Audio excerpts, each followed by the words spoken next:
యేసుక్రీస్తు వారి నామములో శుభాలు వందనాలు. యేసుక్రీస్తు ఆయన ఎంతో గొప్ప మహనీయుడు, ఎంతో గొప్ప మహానుభావుడు. మానవులైనటువంటి మనం చేసినటువంటి పాపాన్ని బట్టి, మనం చేసినటువంటి అతిక్రమాలను బట్టి మనకు బదులుగా ఈ భూలోకానికి యేసుదేవుడు అనుగ్రహించినాడు. మనం మన అపరాధముల చేతను, పాపముల చేతను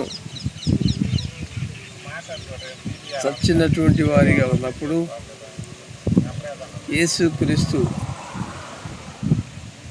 ఆయన మరణం పునరుద్ధానము వలన, ఆయన మరణము వలనను ఆయన పునరుద్ధానము వలనను మానవులైనటువంటి మనకును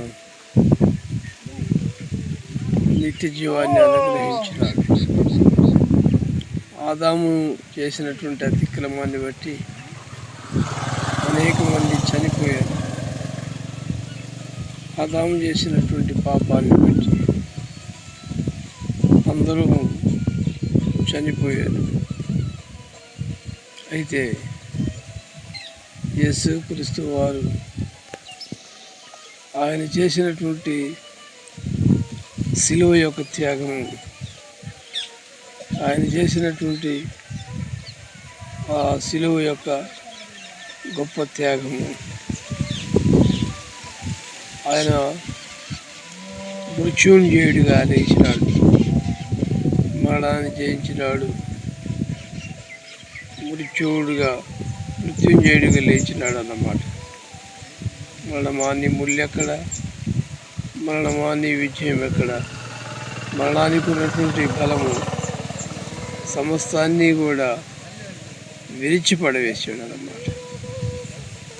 కాబట్టి ప్రియ దేవుని సంగమా, దేవుని బిడ్డలారా, మీరందరూ కూడా మన ప్రభు అయిన యేసుక్రీస్తుని హిందూ విశ్వాసం ఉంచి ఆయనను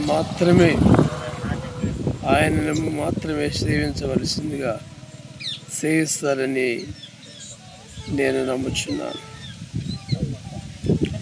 కాబట్టి సాయంకాల సమయంలో మరి అనేక మంది మన భారతదేశం కోసం, భారతదేశంలో ఉన్నటువంటి అన్ని మతాల కోసం, అన్ని రాష్ట్రాల కోసం, అన్ని ప్రాంతాల కోసం, అన్ని జిల్లాల కోసం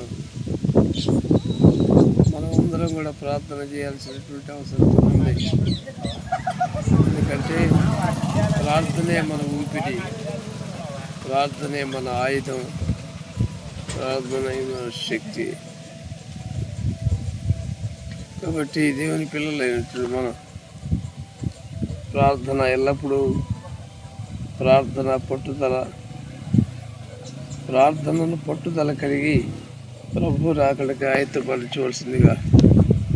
ఆయత్తపడి ఉండవలసిందిగా తెలియజేస్తా ఉన్నాను. కాబట్టి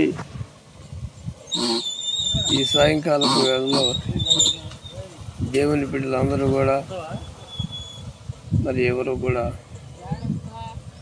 అనాలోచనగా ఉండకుండా, నిర్లక్ష్యంగా ఉండకుండా ప్రతి ఒక్కరు కూడా దేవుని యందు భయభక్తులు కలిగి దేవుని యొక్క రాకడ కోసం సిద్ధపడవలసిందిగా